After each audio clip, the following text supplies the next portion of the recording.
On part d'une personne qui est décédée et on va rechercher des vivants. Le but ultime, c'est de trouver un héritier. On est des Sherlock Holmes. On part de rien. On part d'une personne et on va carrément reconstituer son arbre généalogique. On va essayer de gratter la moindre information. Rares sont les personnes qui ne veulent pas avoir d'explication sur leur passé. En tant qu'être humain, on a besoin de réponses. Et en tant que généalogiste, peut-être encore plus. Ça y est, on y est dans l'histoire.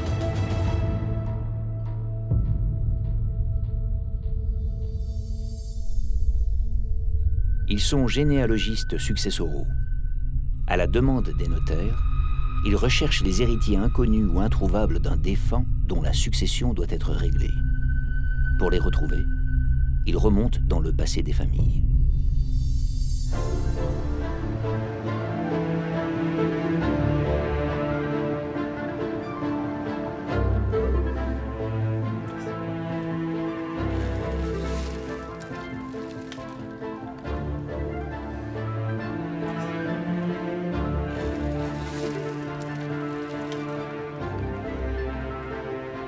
C'est marrant, ça. C'est impressionnant de se rendre compte de ce que les gens peuvent collectionner chez eux. Aujourd'hui, je récupère un dossier. C'est la succession de Jean, un collectionneur d'art qui est décédé sans héritier connu. Je m'appelle Roxane, j'ai 35 ans, je suis généalogiste depuis 2 ans. Pour l'instant, l'estimation des biens de Jean est évaluée à un peu plus de 120 000 €. La vente aux enchères dans ce dossier est un véritable enjeu, puisque cette collection d'art est l'actif essentiel de la succession. Le défunt était plus qu'un amateur. Ah oui, c'est plus qu'un amateur. On voit bien que c'est un connaisseur et qui n'a acheté, surtout pour la céramique, que des pièces exceptionnelles, de la faïence fine, de très belle qualité, qui intéresse toujours les grands collectionneurs de ce domaine-là. On a un très joli biscuit en porcelaine de Sèvres. Biscuit, ça veut dire? Biscuit, ça désigne de la porcelaine non émaillée.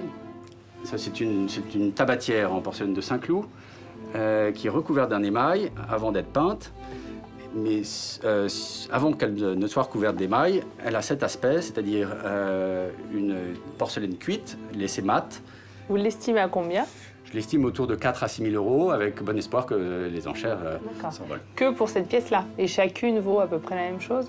Ça dépend de l'état de conservation, de la rareté des modèles et de leur intérêt. Mais c'est entre 2 et 5 000 €. D'accord.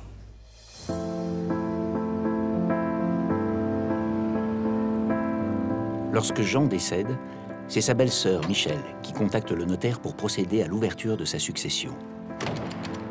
Roxane la reçoit à son tour pour obtenir des informations sur la vie de son beau-frère et sur l'existence de possibles héritiers. Oui.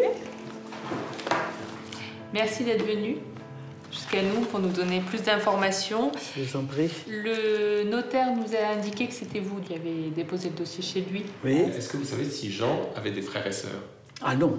Non. Alors, je peux vous dire qu'il n'avait ni frère ni sœur. Je m'appelle Henri, j'ai 34 ans et je suis généalogiste depuis 12 ans. Il n'y a aucun doute pour vous? Je ne vous mets pas le doute, mais... Vous avez connu les parents? Ah, j'ai connu les parents. Ah oui, oui, oui. Mais oui, il m'a toujours dit d'ailleurs qu'il était désolé d'être tout seul parce qu'il aurait aimé avoir un frère ou une sœur. Comment il savait un peu d'où il venait, de ses origines? Enfin, il me disait, à mon avis, c'est allemand. Allemand? Oui. Parce que c'est un nom à consonance... Peut-être, peut-être. Mais enfin, n'importe comment, il était de l'Est, puisque de Saint-Dizier. C'est tout ce que je sais. Donc vous étiez, vous, sa seule famille, finalement? Ah oui, absolument. D'ailleurs, on s'est vus jusqu'à la fin. Hein. Il était comment, votre beau-frère? Un beau mec. Oui, non, mais c'est vrai, grand, bien... J'ai les photos, je vais vous faire voir ça. Hein. Ah, bah, je veux bien voir les photos, alors. Si vous en avez... Alors, le voilà. C'est mon petit beau-frère. C'est Jean. C'est Jean. Le voilà soldat. Celle-là, on l'a encore là. Regardez, c'était un bel homme, hein. Voilà, avec ma sœur. Jean avec ma sœur. Même votre sœur, c'était une très belle femme. C'est les amoureux, là. Hein. Ils sont beaux. C'est lui qui a écrit ça. Nous deux, rien que nous deux. Et là, c'est la fin. Il était passionné d'art. Oh là là, oui. L'appartement, il était comment? C'était un musée. Ah oui. Vraiment un musée. D'accord. Ça, c'était incroyable. Installé à Paris, Jean était imprimeur de métier et collectionneur amateur passionné d'œuvres d'art. Veuf sur la fin de sa vie, il est décédé à l'âge de 80 ans. Vendre tous ces objets aux enchères, c'est ce qu'il aurait voulu. Ah oui, parce que combien de fois je lui ai dit « Mais qu'est-ce que tu vas faire de tout ça ?» Alors je lui disais « Mais pourquoi déjà t'en donnes pas au musée ?» Il m'a dit « Ah ça jamais. » D'accord. Je dis « Pourquoi ?» Parce que ça va aller dans les caves. Oui, Je me rappelle qu'il disait ça. Alors il disait « J'espère que ça ira un jour à des gens qui aiment. » À des connaisseurs. À des connaisseurs, voilà, absolument. Michel nous confirme une chose, c'est que Jean n'avait pas d'enfant et aucun lien avec une famille proche. C'est un enfant unique. Merci beaucoup. Son père était également enfant unique. Je n'ai que très peu d'éléments pour commencer nos recherches. Ça va pas être simple.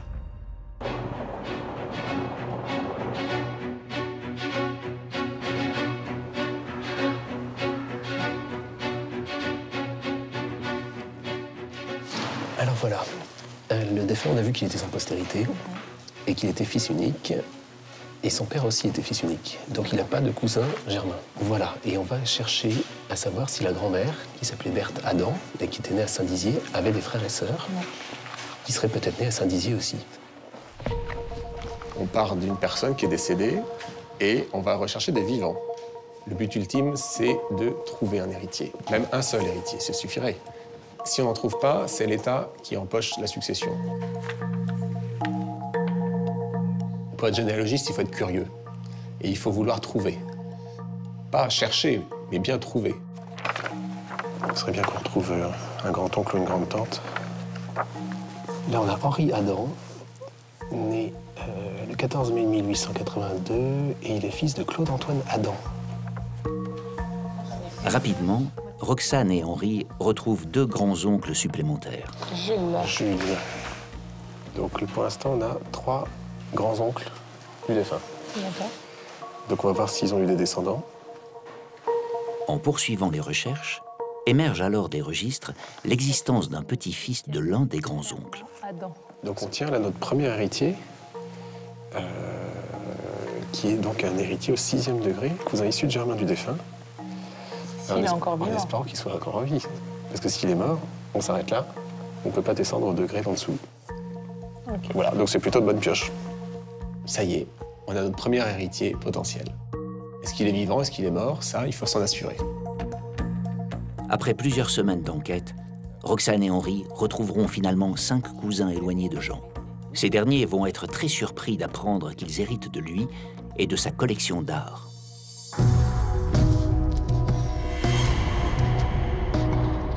Certains choix dans la vie d'un homme peuvent faire basculer son destin. Une décision, un jour, et plus rien ne sera plus jamais comme avant. Et quand la grande histoire s'en mêle, les conséquences peuvent être dramatiques. Le temps, alors, ne suffit pas à effacer les plaies qui ne cicatrisent jamais vraiment.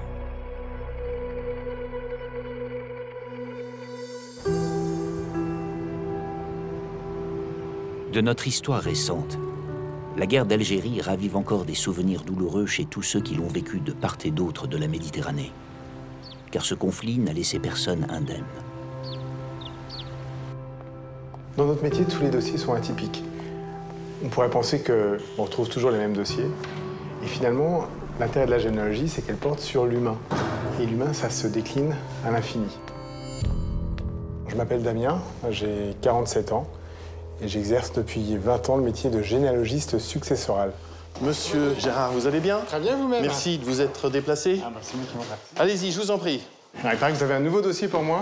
Ce que m'a dit votre collaboratrice. C'est quelqu'un qui est arrivé en France, qui est né en Algérie et qui est arrivé plus tard en France, qui est décédé récemment en France. Voilà. Il semble être arrivé dans les années 1959.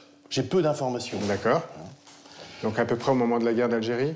Oui, il était marié à l'époque, il avait 2 enfants, et il semble qu'il soit parti brutalement. Donc avant la fin de ces événements. Parce qu'en fait, j'ai compris qu'il était, ce qu'on appelle, je pense appeler un harki. Et il aurait laissé à cette époque-là sa famille sur place, donc son fils, voilà. Sa fille oui. Et son épouse. Voilà. Et depuis, d'après vous... Il n'en a jamais parlé. Le drame de la guerre d'Algérie. Lorsque le conflit éclate en 1954, la population locale se scinde entre partisans et opposants de l'Algérie française. 180 000 Algériens s'engagent alors dans l'armée française pour combattre les hommes du FLN, le Front de Libération Nationale, qui lutte pour l'indépendance du pays.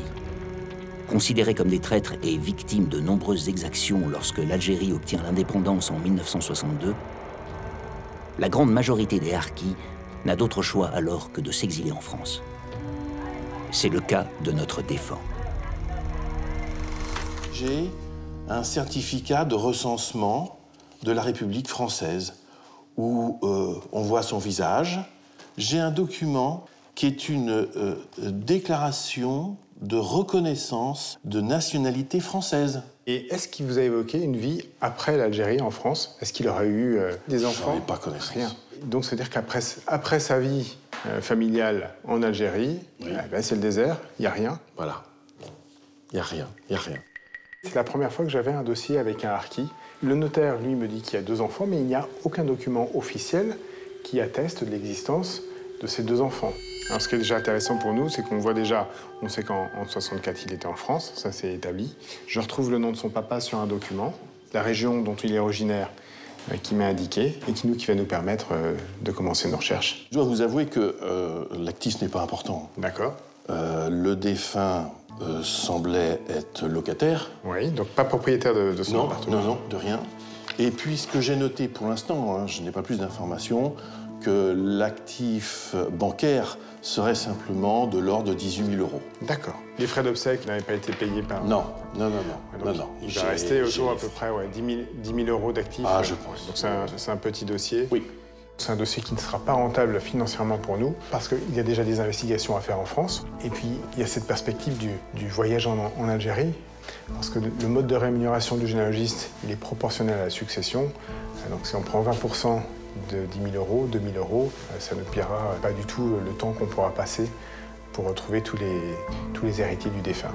Mais ça fait partie aussi du métier de généalogiste. On a des dossiers qui nous permettent de gagner beaucoup d'argent, d'autres qui nous font perdre de l'argent. Celui-ci en sera un. On fait tous les dossiers. Monsieur Gérard, je vous en remercie beaucoup et j'attends de vos nouvelles. Les recherches généalogiques n'ont rien donné. Amar n'a ni ascendant ni descendant en France. Damien part maintenant rencontrer un certain Rachid, très proche d'Amar et qui s'est occupé de lui à la fin de sa vie. Bonjour messieurs. Bonjour. Je viens voir Rachid. C'est moi. Ah, bonjour Rachid. Damien. Le patron? Ibrahim. Bonjour Ibrahim. Monsieur. Bonjour monsieur. C'est très gentil de vous être réunis. J'ai plein de questions à vous poser sur notre ami. Il venait au bar ici 3 fois par jour. Tous les jours? Tous les jours, 3 fois par jour? Tous les jours. Donc, il fait partie de la famille? Oui. Il avait une pièce attitrée? Ici, D'accord. Et c'était quoi son quotidien? Son quotidien, ouais. C'était la marche. Il allait dire bonjour à tout le monde. Oui, on a sa photo. Côté de le roi de Maroc. Hein. Non. Ah, il plaît jeune, là. Ah, merci beaucoup, c'est très gentil. Voilà. Alors, il avait quel âge, là? Vous avez une idée? Oh, 40 ans. Et par rapport à ses choix, il a regretté d'avoir quitté l'Algérie? Il en souffrait, mais il ne montrait pas. Faut pas oublier, on n'oublie jamais ses enfants, sa famille, d'où qu'on vient. Et la plupart des harkis qui sont retournés en Algérie, c'est comme si on était des inconnus. Et la plupart, ils ne retournent pas. Et il vous parlait un petit peu de sa femme, Avant qu'il tombe malade, je lui dis comme ça, je lui dis Amar, pourquoi tu veux pas qu'on sache pour retrouver tes enfants? Il me dit, ils sont grands, il me dit, c'est pas maintenant que je vais les retrouver, il y a toujours espoir de retrouver les enfants. Mais il n'en parlait pas beaucoup, mais on voyait intérieurement. Mon ami, là, une fois, il m'avait fait montrer sur Internet le village. C'est quelqu'un qui parlait pas beaucoup. Il parlait pas du tout de sa vie. Et quand il a vu ça, on voyait que ses yeux brillaient. Donc on se disait qu'il s'en foutait, mais non. Ils s'en foutaient pas du tout, mais ils parlaient pas. Ouais, c'est quelque chose qui l'a accompagné. C'est le syndrome qu'ils ont gardé. Absolument. Et c'est un monsieur qui est resté célibataire toute sa vie? Oui. La plupart des harkis qui ont des familles et tout, ils se remarient pas. Je te donne un objet qui tient Ammar à ça. C'est son père qui était toujours avec lui. C'est vrai? Ouais. Ah, c'est très gentil. C'est qu'il donne à son fils. Ou... Merci Paul. Pendant la guerre d'Algérie, Ammar fait le choix de s'engager aux côtés des troupes françaises. Pour les enfants qu'on va retrouver, c'est un papa qui n'existe qu'au travers de la construction que leurs proches auront fait de lui. Et à partir du moment où c'est un harki, on peut penser qu'il a été présenté comme un traître. Ça, c'est quelque chose que je vais découvrir en allant là-bas. Donc il faut d'abord que je retrouve ces enfants avec encore cette absence de certitude sur leur existence. Damien doit maintenant se rendre en Algérie pour savoir si Ammar a encore de la famille. Un voyage délicat au cours duquel il va devoir prendre beaucoup de précautions.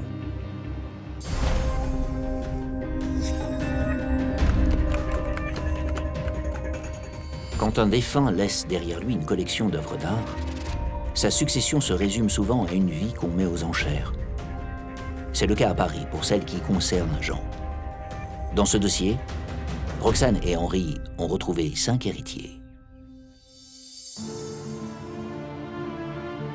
Après des semaines d'enquête, les 2 généalogistes retrouveront finalement 6 cousins éloignés du défunt. Il leur reste maintenant à les contacter et à estimer le montant de cette faramineuse collection. Sylvain est l'un d'entre eux. Venu avec son épouse, il a voulu en savoir plus sur sa famille. Ça a été des recherches assez longues, puisque vous êtes des cousins lointains du défunt, et vous êtes le fils de Robert Martial, qui est décédé en 1967 à Saint-Dizier. Oui, c'est ça, j'avais 8 ans. Voilà, vous avez perdu votre père assez jeune. Est-ce que vous avez connu un peu la famille de votre père? Ma mère s'est retrouvée seule, et donc on a été plus vers la famille de maman que de papa, quoi. On a retrouvé que votre grand-père avait de nombreux frères et sœurs. Ah oui? Ils étaient 9 enfants, et parmi ces 9 frères et sœurs, il y avait une sœur qui s'appelait Berthe. Et c'est cette Berthe qui a eu des enfants et qui avait notamment un petit-fils qui se prénommait Jean. Et c'est ce Jean-là qui est mort l'année dernière. Jean n'avait pas d'enfant, il était fils unique. Son père était aussi fils unique, ce qui fait que les héritiers les plus proches, finalement, sont assez lointains. Voilà. Et c'est vous notamment. Donc vous êtes un cousin au 6e degré, on appelle ça des cousins issus de germains. Dans ma famille, au niveau paternel, je me trouvais un peu seul. Et vous ne l'étiez pas? Et non, justement, voilà. C'est ça la grande surprise que vous m'annoncez. C'est prenant. C'est prenant parce qu'au départ, on ne connaît pas la personne. On n'imagine même pas que ça vient de votre son, c'est façon de parler, mais disons de votre histoire propre. Et puis, en racontant ça, vous commencez à être un peu submergé par les émotions. Surtout... comment dire, je bégaye tellement, je suis pris par les choses là parce que c'est émouvant. Moi, je trouve ça super émouvant. En fait, Jean, c'était un grand collectionneur. Il avait une collection d'objets en céramique, en biscuits. Il avait des tableaux aussi. Et donc, tous ces biens ont été expertisés et ils vont être mis en vente. Et vous récolterez donc le produit de la vente aux enchères, qui sera partagé entre tous les héritiers. C'est une bonne surprise et un beau cadeau.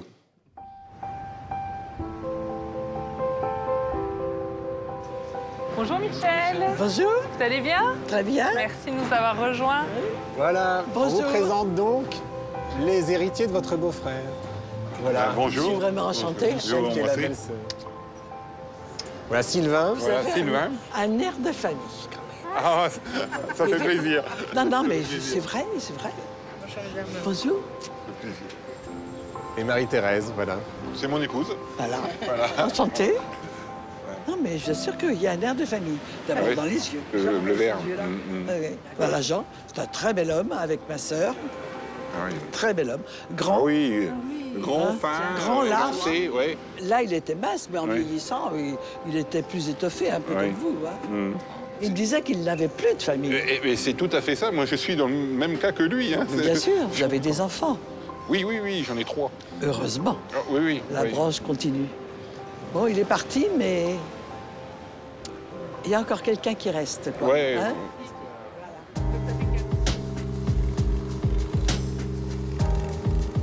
Quelques semaines plus tard, en accord avec les 5 héritiers de Jean et selon ses dernières volontés, sa collection d'œuvres d'art est mise aux enchères dans l'une des plus célèbres maisons de vente.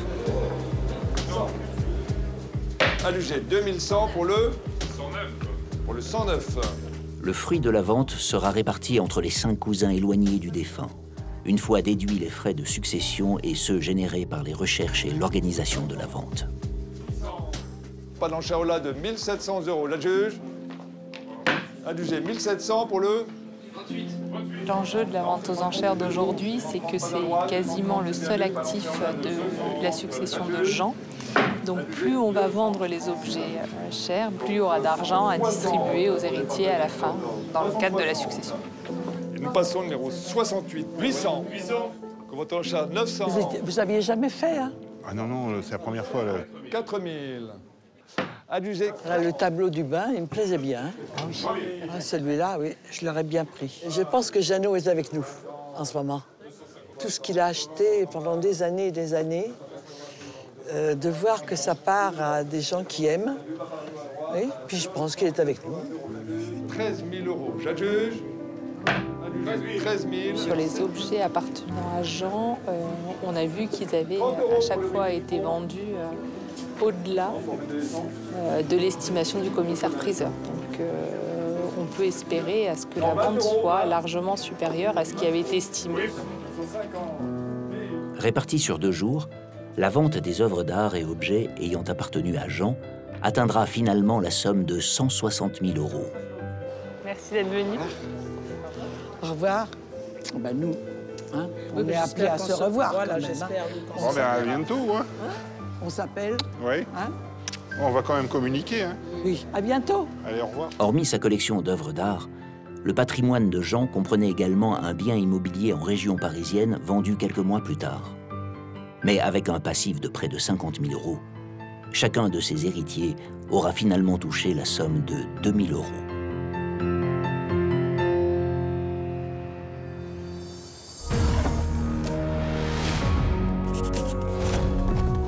La généalogie permet d'établir dans le temps l'arbre des générations entre tous les membres d'une même famille.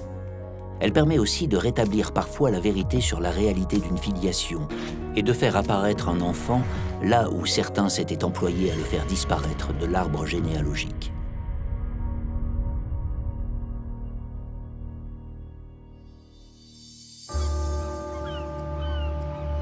Un seul document ne suffit jamais à étayer une certitude. Ça ne peut pas être une garantie, tout risque. Impossible. Je m'appelle Pascal, j'ai 50 ans et cela fait 25 ans que j'exerce ce métier de généalogie successorale. Pascal? Oui. Salut. Ça va? Je viens de montrer un nouveau dossier que j'ai reçu. Oui.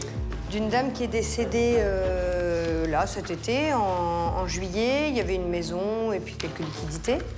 Mais il y a quelque chose qui est un peu original, c'est qu'elle n'a pas de filiation. Ni père ni mère. Ni père ni mère. D'accord. Il n'y a pas de parents. Alors c'est vrai que moi j'en ai rarement eu comme ça. Souvent, parfois, on a le père qui n'est pas là ou il est reconnu que par la mère. Mais là, ni l'un ni l'autre. Merci. Mariée, sans enfant, puis veuve depuis 20 ans, Madeleine Catelin a vécu toute sa vie dans les Hautes-Alpes. Elle est décédée à l'âge de 97 ans. J'ai donc sa carte d'identité. Ouais. J'ai le livret de famille, mais je n'ai que la première page. Je suppose que, évidemment, il n'y a pas d'enfant et que c'est vierge. Effectivement, il n'y a rien au départ. Il va falloir aller chercher la filiation. Par définition, si on n'a pas de père ou de mère, la recherche des héritiers va vite s'arrêter. Puisqu'on va chercher qui? Il n'y a pas de parents. Chercher des frères et sœurs, ça voudrait dire des personnes qui ont le même père ou la même mère que cette dame. Mais on ne peut pas savoir, on ne connaît pas ni le père ni la mère. C'est un défi. Le notaire m'a donné 2-3 éléments. Il me dit qu'il a pu parler à madame, une amie de la défunte, qui lui a raconté qu'elle serait née des suites d'une aventure de son père à l'île Maurice. Oui. Est-ce que c'est la légende familiale ou est-ce que c'est réel? Je pense qu'il faudrait appeler cette dame, voir ce qu'elle connaît. On va lui passer un coup de fil, effectivement. Ouais. On va tout faire, tout mettre en œuvre, tout essayer pour lui donner un père et ou une mère. Bien sûr qu'il y a une possibilité qu'on ne retrouve pas. Bien sûr que je l'ai dans ma tête.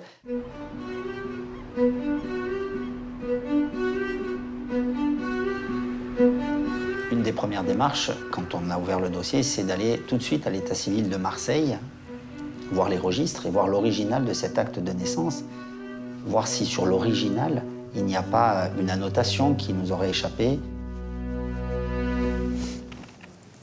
C'est Elle est née Grande Rue Saint-Just et au niveau des parents, rien sur les parents. Non dénommé. Pays, c'est parents inconnus. Parents inconnus, en marge de l'acte écrit, effectivement. Elle a été déclarée née chez la sage-femme.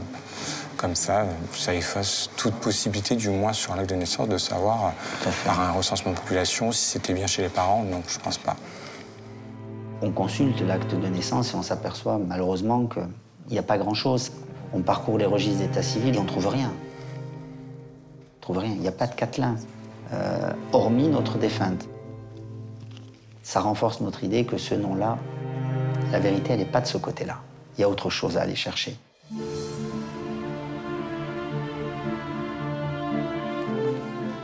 Je vais appeler l'ami de la défunte. Donc je mise beaucoup sur cet échange téléphonique parce que peut-être qu'il va m'apprendre des choses. Oui, allô? Oui, madame, bonjour. Oui.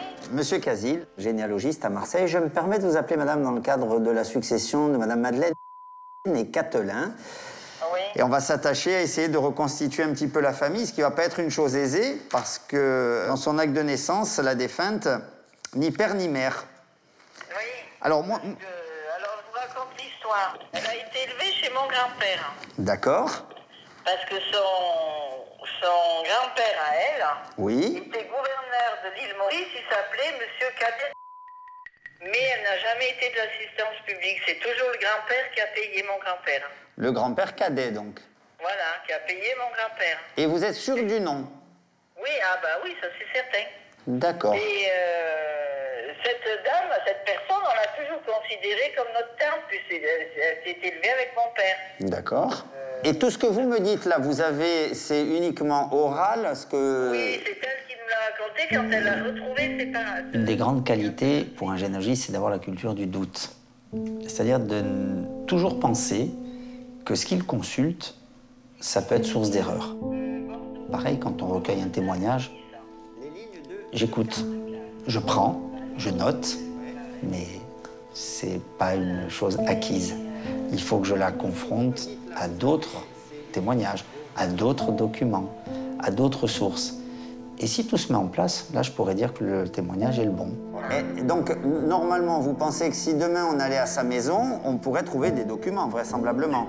Je sais pas. J'en sais rien si elle en a gardé. Je sais pas du tout. En tout cas, merci beaucoup pour votre aide, madame. On va essayer d'exploiter au mieux tous ces éléments. Et on s'est dit, mais est-ce qu'on ne pourrait pas demander au notaire l'autorisation de faire un inventaire à titre conservatoire, l'analyse des titres et documents? Le but, c'est quoi? C'est de permettre d'avancer dans la recherche, de retrouver des documents qui pourraient, éventuellement, nous amener sur une piste, une lettre, une photo, un carnet d'adresses.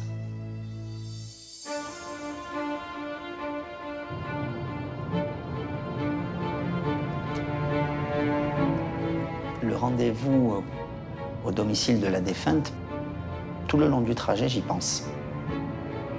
Et je vais toucher, je vais fouiller, trouver quelque chose qui va me permettre de continuer à me rapprocher de la défunte.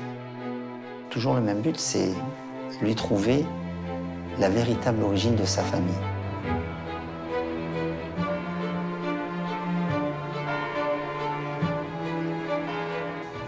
Arrivés dans le village où vivait Madeleine Catelin, Pascal et Benoît rejoignent leur collègue Caroline.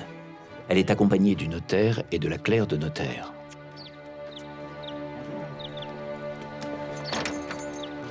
Un inventaire à titre conservatoire permet d'évaluer les biens du défunt avant même d'avoir retrouvé ses héritiers.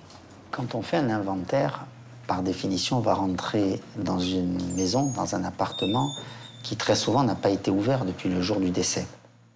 Donc le temps s'est figé. Benoît, je te propose qu'on commence peut-être par l'entrée. On vous laisse faire l'inventaire fiscal, voilà. Après, nous, on se met en quête des documents. D'accord.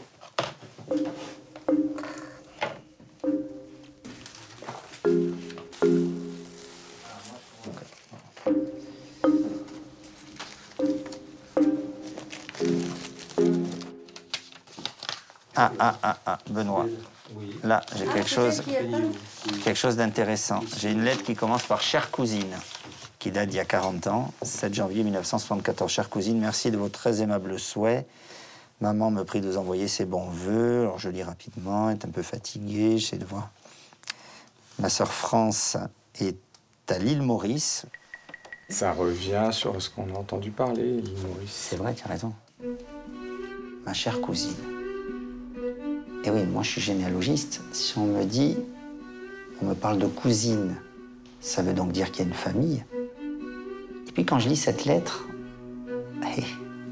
je retrouve le nom dont on nous a parlé au début, Cadet.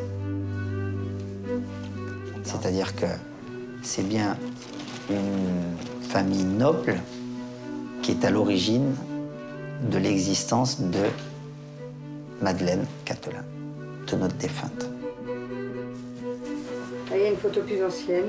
Maman Simone. Ah. Ça pourrait être une bonne piste. Au dos.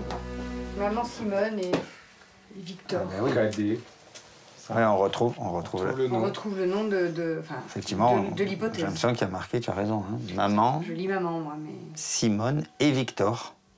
On a, tu as le deuxième document. Celui-là, il est incroyable.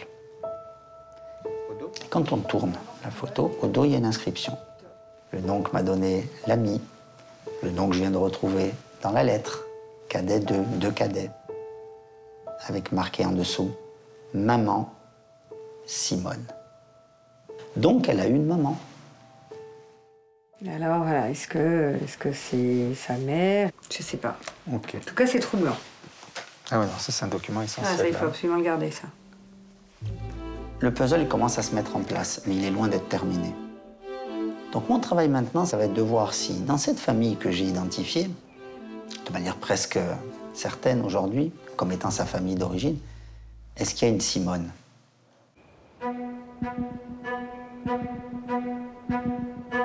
Après l'inventaire, on se dit qu'on est dans un petit village, ça vaudrait quand même le coup d'aller dans des commerces proches de la maison de Madeleine.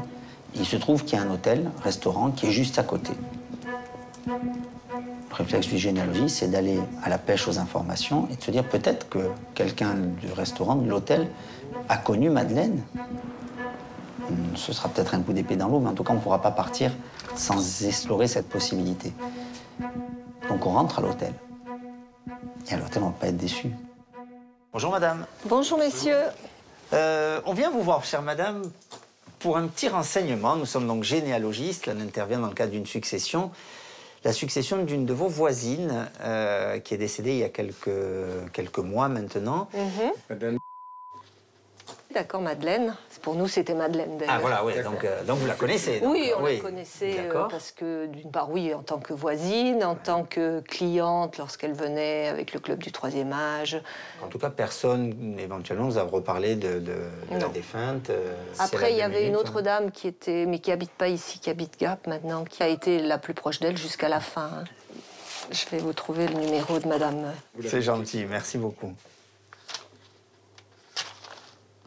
Allô, c'est madame Deschenets. Ah, madame. Oui, bonjour. Là, je vais avoir au bout du fil l'ami intime, vraiment proche de Madeleine, qui l'a accompagnée jusqu'à la fin de ses jours. Madame. Tout à fait. Voilà. Alors, est-ce qu'elle vous a parlé un petit peu de sa vie? Est-ce qu'elle vous a raconté des choses sur sa famille Mais sa famille, en réalité, elle a été abandonnée. Absolument, madame, absolument. Elle a été abandonnée. Tout à fait. Et on lui a changé son nom. Les Cadenet n'ont pas voulu qu'elle garde ce nom. Et ensuite, elle a finalement pas fait de démarche pour récupérer ce nom, qui est son véritable nom, en fait. Ah non, ça, elle n'a pas fait de démarche, parce qu'elle s'est dit que de toute façon, il l'avait abandonnée, donc voilà, il ne voulait plus en entendre parler. Et... Quand je lui parle de Madeleine, tout de suite, elle me dit une chose capitale. Mais vous savez, monsieur, Catelin, c'est pas son nom.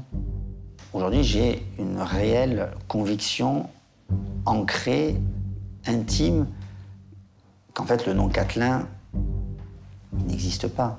Le nom Catelin, c'est un nom qu'on lui a donné. C'est pas son vrai nom. Et on lui a donné une date de naissance qui n'est en réalité pas la sienne. Elle m'a toujours dit qu'elle était née le 11 avril 1921 ou 22, je ne sais plus. D'accord. Et sur sa carte d'identité... Il y a le 23 avril 1922. C'est ça. Ça veut donc dire qu'il y aurait peut-être un acte de naissance avant celui où notre défunte naît sous le nom de Catelin. On repart avec une envie incroyable d'aller plus loin, parce que ça y est, on y est dans l'histoire. Et on ne s'arrêtera pas au milieu du gué. Il va falloir que je redescende à Marseille, parce que l'histoire, elle débute à Marseille. Et c'est certainement à Marseille qu'il va se passer quelque chose. C'est en effet à Marseille que Pascal va découvrir comment et pourquoi l'acte de naissance et le nom de Madeleine Catelin ont été modifiés lorsqu'elle a été déclarée à l'état civil. Il y a d'autres types de filiation qu'il n'est pas facile de retrouver. C'est le cas au Mans, dans le dossier d'Amar Le Harki, qui quitte l'Algérie en 1962, lorsque l'État français plie bagage et que le pays gagne son indépendance. Des filiations qu'il n'est pas bon non plus d'ébouriter aujourd'hui en Algérie quand il s'agit d'évoquer le passé d'un harki.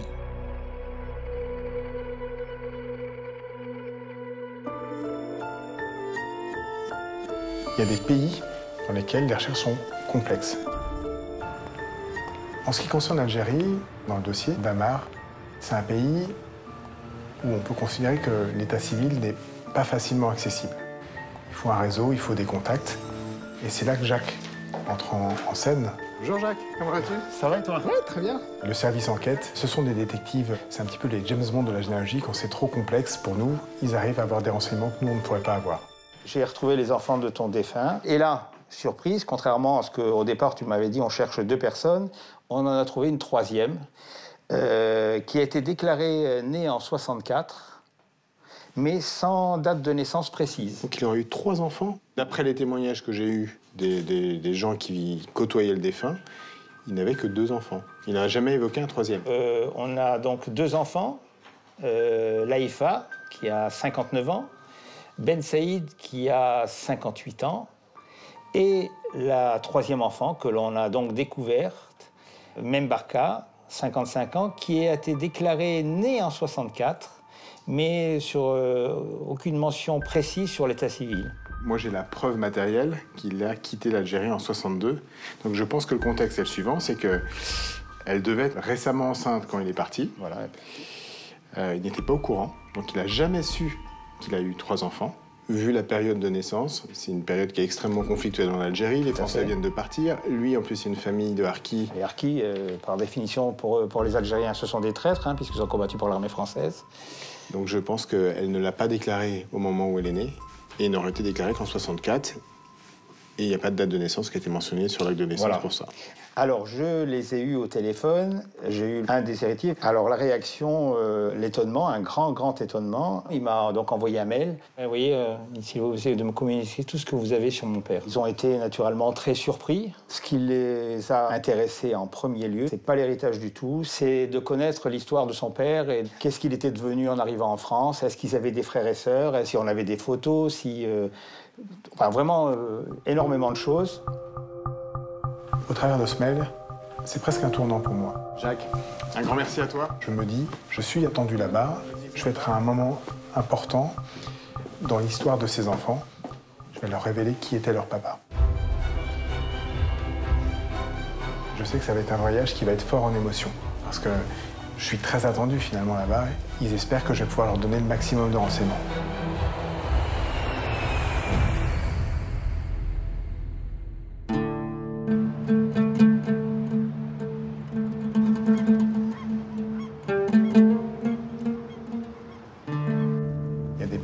France a laissé de mauvais souvenirs. C'est un dossier sensible, l'histoire d'Algérie.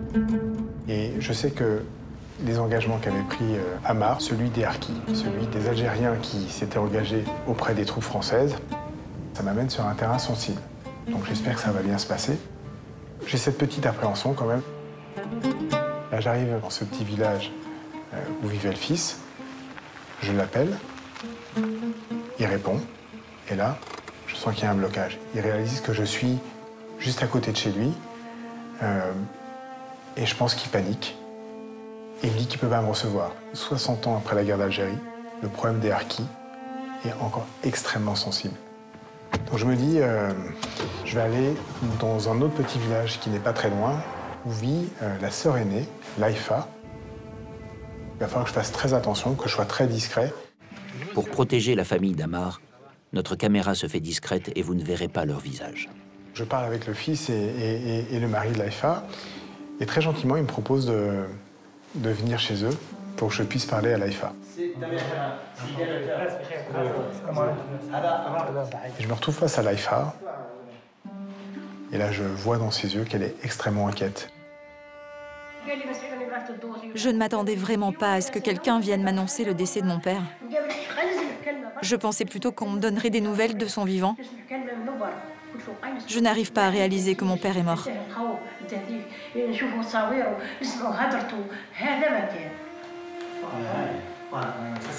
la photo de mon père. Et il voulait envoyer d'Angers cette photo. Oui. En 1965.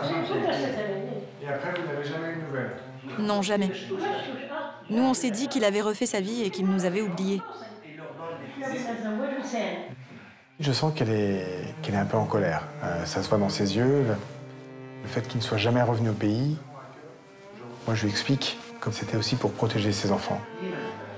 Ça, c'est votre papa quand il avait 22 ans. Il avait peur que, connaissant ce qu'on pouvait penser des harkis en Algérie, ça déteigne sur sa famille.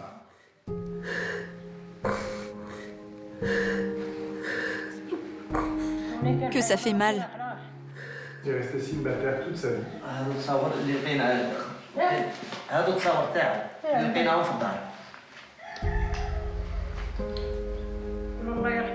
Il est sous terre maintenant. Qu'est-ce que je peux lui dire? Que Dieu l'accueille dans son paradis. Là, ce sont ses amis. Et tous les jours, il avait les mêmes habitudes. Il allait faire une grande promenade le matin, après avoir pris son café. Ce que j'ai appris de ses amis, c'est qu'il parlait régulièrement de ses enfants. C'est-à-dire qu'il n'a jamais abandonné dans son cœur ses enfants. Il y avait un vide dans leur histoire personnelle qui était ce papa. Ce papa dont il connaissait le nom, il savait qu'il était parti, la raison pour laquelle il était parti, mais il ne savait rien de lui. Et ça a été un manque toute leur vie. Mon papa, il n'avait pas grand-chose comme souvenir, mais ils m'ont donné pour vous le peigne. Il avait toujours ce peigne-là, et c'était important pour eux. Moi, je l'ai senti. Qui était leur père? Qu'a-t-il fait? Comment a-t-il vécu? Quel que soit l'âge, il y a toujours un vide qu'on a envie de combler. Rares sont les personnes qui ne veulent pas avoir d'explication sur leur passé. Ammar ne possédait pas grand-chose. Damien annonce que ses 3 enfants se partageront 10 000 €, les économies de toute une vie. Quand je repars d'Algérie, j'ai qu'une envie, c'est de retourner voir Rachid, l'ami d'Ammar, en lui disant « Rachid, ça y est, j'ai fait le job, j'ai retrouvé les enfants, j'ai rencontré les enfants, et je suis revenu dans mon téléphone avec les photos des enfants. »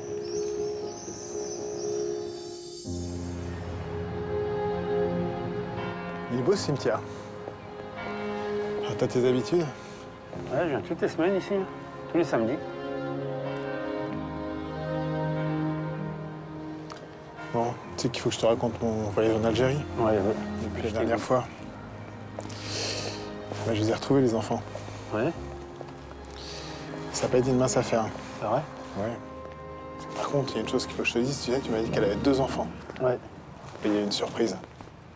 C'est qu'il y avait 3 enfants. Parce qu'Ammar, ce qu'il ne savait pas, c'est que quand il est parti... Sa femme était enceinte. Sa femme était enceinte. Alors tu vois, il avait une fille aînée, Laïfa. Ouais. C'est la sœur aînée de la fratrie. Et Laïfa, elle a été très très émue par le fait que je vienne la voir. que je lui parle de son papa, parce que son papa, il l'a cherché toute sa vie, enfin une grande partie de sa vie. Et puis je lui ai rapidement parlé de toi. Ça l'a touchée, hein. Ouais, je la comprends. Ça a été très important pour elle de savoir qu'il y avait quelqu'un qui s'occupait de son papa.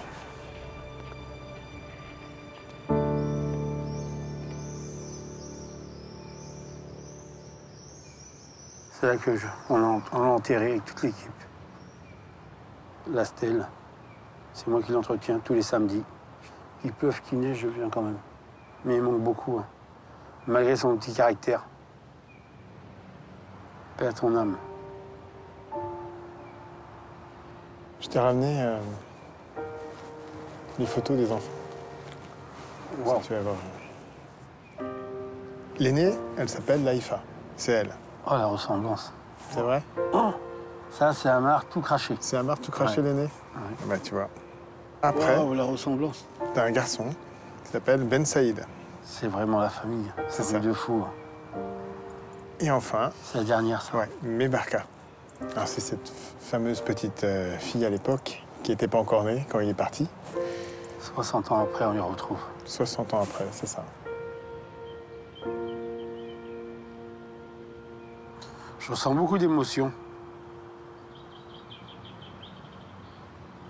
Savoir que ces 3 enfants sont vivants, je sais qu'il nous entend.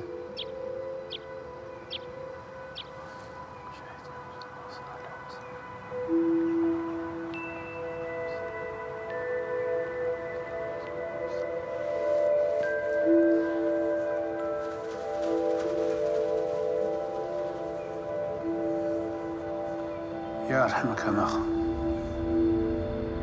Repose en paix, Amar. Allez, on y va. Ouais.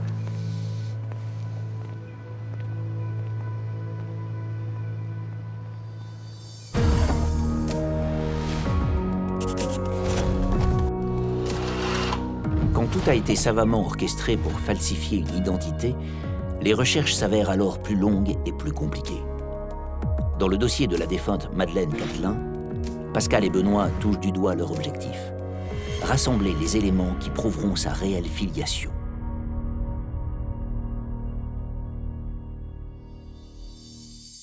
Les 2 généalogistes ont obtenu l'autorisation de consulter le dossier de leur défunte auprès de l'aide sociale à l'enfance, qu'on appelait par le passé la DAS, la Direction départementale des affaires sanitaires et sociales.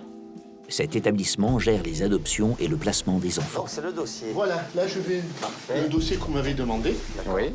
Dossier que la DAS conservait donc depuis la naissance de la défunte Madeleine Catelin. En fait, nous, on a un nom bien précis dont on pense avoir identifié la maman, la véritable maman. Et en fait, c'est ce nom-là qu'on aimerait bien retrouver à un moment donné, qui puisse ressortir. Pascal tombe alors sur une lettre signée de celui qui est peut-être le père de Madeleine.